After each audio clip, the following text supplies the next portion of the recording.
and employees, parang tulis na rin sila, fellow cooperative leaders, friends, ladies and gentlemen, good evening.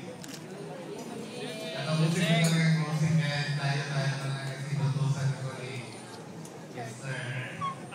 Charlie na ako yung closing. So as we end tonight's activity, we bring with us the memories of PFCCO. For the last 50 years, these memories, experiences, and learnings we share will guide us to a better PFCCO in the next 50 years. Your presence here tonight is a manifestation that somehow PFCCO has been part of our cooperative life, personally or through our primaries. Unless pinakuha lang ni Charlie yung quota natin para makabayad tayo dito sa venue. But I still believe some way or the other, PFCCO have branches. As I reflect on the last 50 years of PFCCO, based on the stories and the copy book, I say, nakita ko yung isang tatay.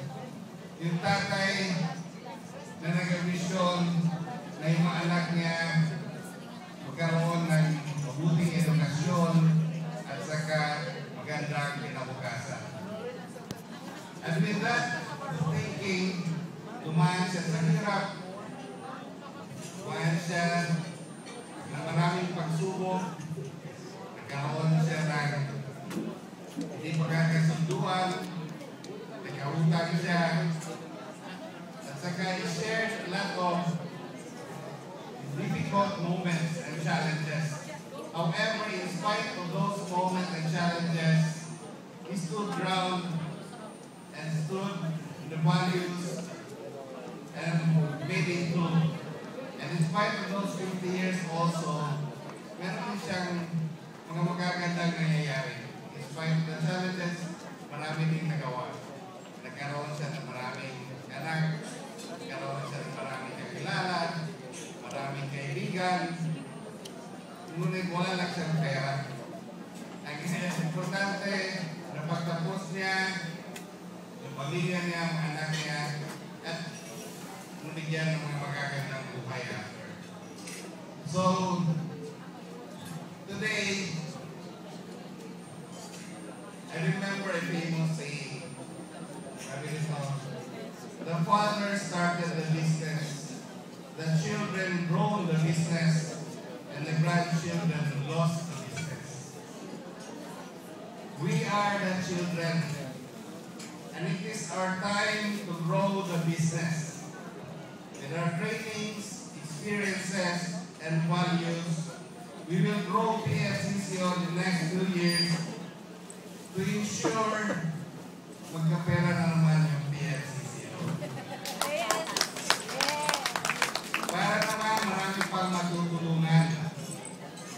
So siguro, and we would like also to ensure that our grandchildren natin will not lose the business. We will instill controls and ensure that the business will be run properly. So siguro, yun na siguro ang mga plano natin sa next 50 years.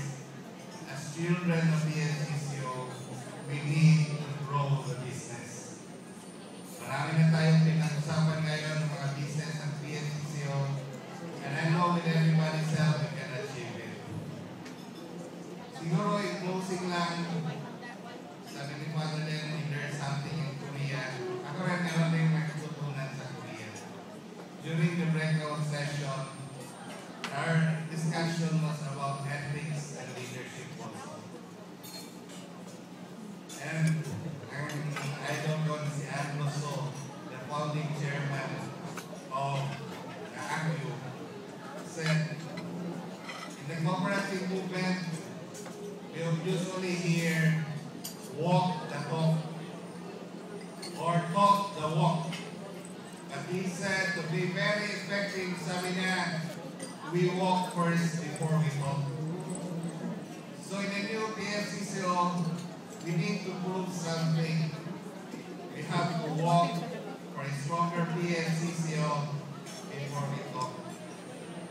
And ensure, again, we will grow the business and ensure kahit hindi man natin o hindi tayo nandun sa 50th celebration ng next PFCCO, pero sigurado tayo, or we are assured that there will be one.